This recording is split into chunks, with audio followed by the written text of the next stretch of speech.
पढ़ता नहीं है कि पढ़ने नहीं देते हो, ये बताओ ना।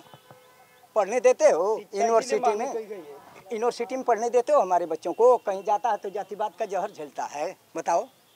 हमारा बच्चा जाता है पढ़ने के लिए यूनिवर्सिटी कॉलेज में तो जातिवाद का जहर घोलता है। माननीय बीएचयू में देख लीजिए उठा करके, इलाहाबाद यूनिवर्सिटी में देख लीजिए, जो वहाँ जेएनयू में जा करके देख लीजिए, आए दिन आत्महत्या हमारे लोग कर रहे हैं। तो एगो कुत्ता का भरोसा कर सकते हैं, मगर मोदी जी का हम भरोसा नहीं कर सकते। इसलिए मोदी जी का भरोसा नहीं करते हैं कि आज कहेंगे कि हम ये नहीं करेंगे, कल उसी को अपनाएंगे। कैसे? अच्छा ये बताइए, किसानों का आंदोलन चला था, आप लोगों को ध्यान है? रास्तों में कीलो बिछा दी गई थी, है? अच्छा, देश का अन्नदाता है, क्या वो आतंकवादी है? हम लोग आतंकवादी हैं?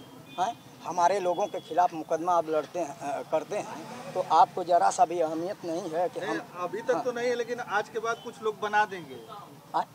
अभी तो नहीं है, लेकिन कुछ आज के बाद जो है कुछ लोग बना देंगे कि ये लोग रास्तों पर प्रदर्शन कर रहे हैं, लोगों को रोक रहे हैं, दुकानें बंद करा रहे हैं। लेकिन ये है कि उसका भी तो कोई वीडियो होगा ना, वीडियो होगा ना, कोई साक्ष्य होना चाहिए ना। कि ऐसे तो हमको लग रहा है कि पूरे समाज के ऊपर वो लोग मुकदमा कर दें।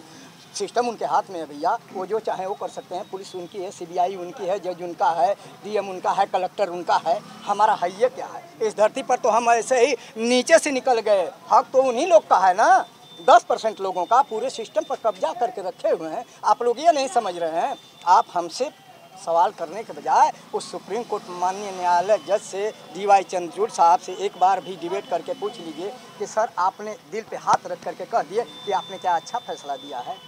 बांटने की साजिश नहीं है। बात कही उन्होंने, ना बात नहीं करते, फैसला हो गया, बात कही है। DY चंद्रचूड़ बात कहे हैं, फैसला दिए हैं, फैसला दिए हैं कि राज्य चाहे तो लागू कर सकता है। तो क्या है, ये सुप्रीम कोर्ट का फैसला है, राज्य किसका है? उन्हीं लोग का न है।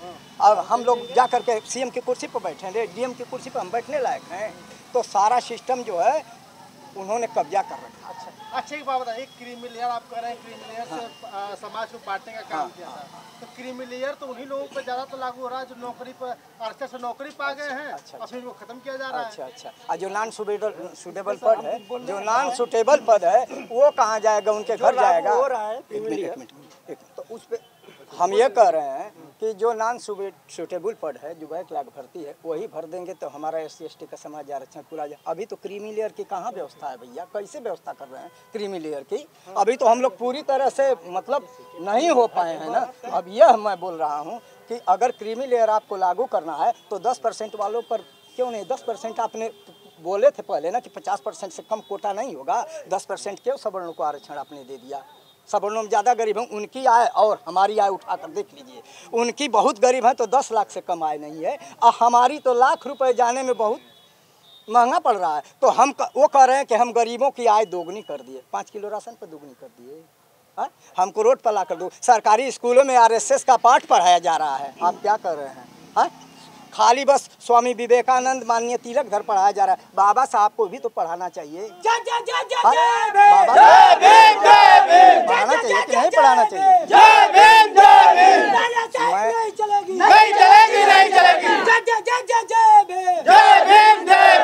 मैं तो यही कह रहा हूँ, जितने मतलब राजा, अब तो रानी के पेट से राजा पैदा नहीं होगा। रानी के पेट से पहले होता था तो ये लोग जो मर्जी वो करते थे। अब तो हम लोगों को वोट का अधिकार है, वोट का अधिकार है ना। तो हम लोग अपने वोट के ताकत से वोट देकर न बनाए हैं प्रधानमंत्री को। ठीक है, हम वोट देकर बनाए हैं तो इसी दिन रात के लिए बनाए हैं कि अगर बाप किसी बेटा को पालता है तो बेटा गांठ पे लात मारेगा तो बाप क्या करेगा? क्या करेगा? हमने उनको वोट के अधिकार से जब चुना है तो जो बिठाना जानता है वो गिराना नहीं जानता है। सभी लोगों ने मिलकर 15-15 लाख रुपया देने के लिए सभी लोगों को जुमला पढ़ा करके एक बार हो गए 19 में, 14 से 19, 19 से 24 में प्रधानमंत्री बन गए। किसी तरह जोड़ तोड़ करके पढ़ा करके पाठ सब लोगों को। तीसरी बार हुए हैं। हाँ, तीसरी बार हुए हैं। तीसरी बार भी मतलब 3 बार में अभी समझ में नहीं, आप समझ में आ गया आपको? किसको? सुनिए, हम लोगों तो मतलब तीसरी बार में समझ आया तभी ना वो बहुमत में नहीं, तो 400 चिल्ला रहे थे ना। क्यों नहीं 400 लाख? कुछ तो उनकी मशीन की बेईमानी है जो सीट जीते हैं, कुछ मशीन की बेईमानी है उनकी जो सीट जीते हुए हैं, ये समझ लीजिए। नहीं तो अगर उनकी मनमानी नहीं होती मशीन में तो हमको लग रहा है कि 50 पर आते आते वो सिमट जाते थे। एक समय ऐसा था, माननीय और कांसीराम साहब और मुलायम जी जब ध्यान हो गया आपको, तो पूरा उनका सफाया हो चुका था। और मैं कहना चाहता हूँ, सबसे पहले गलतीदार कौन है इस इसमें सबसे पहली गलती कांग्रेस की है।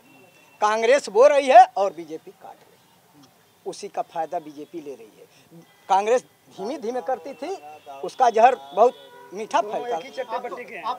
एक सिक्के के दो पहलू हैं। अब तो अभी समर्थन में आ गए ना, ठीक है, दे रहा है, दुरुस्त है। अभी तो वो खुल करके नहीं बोल रहे हैं ना, कहीं बोले हैं खुल करके कि आए हैं कहीं धरना प्रदर्शन में। समाजवादी पार्टी प्रदर्शन, अरे ठीक है, पिछड़ों का आरक्षण समाजवादी पार्टी सही है, समर्थन बाद में दिए हैं। माननीय पहला जो है ट्वीट किसने किया था? हाँ, तो जब वो उन्होंने कहा कि ये क्रीमी लेयर बंद होना चाहिए, तब सभी लोगों का, और मशीन पे सबसे पहला मुद्दा किसका था? बहन जी का था ना। तो जब पहला मुद्दा उनका था, तो जब बहन जी ट्वीट करती हैं तब सबकी आंखें खुलती हैं। नहीं तो ये लोग कहते हैं, वो लोग कह रहे थे ना दूसरी पार्टियों के, खिसियानी बिल्ली खंभा नोचे।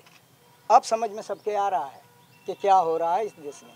अब सबकी आंखें खुल जाएगी जिस दिन ना, उस दिन 10% वाले जो है पूरा बाहर होंगे सिस्टम से। उस दिन जा कर के पूरा क्रीमी लेयर चाहे जो भी सिस्टम लागू होगा, सब लोग सबल हो जाएंगे। यूनिवर्सिटी कॉलेज में जब हमारे बच्चे निःशुल्क पढ़ने लगेंगे, तब जा कर के हम सोचेंगे कि हम सबल हुए। हमारी फीस इतनी महंगी है, हमारा बच्चा डॉक्टर नहीं बन सकता, हमारा बच्चा इंजीनियर नहीं बन जाए, हमारा बच्चा जो है कि जज नहीं बन सकता है।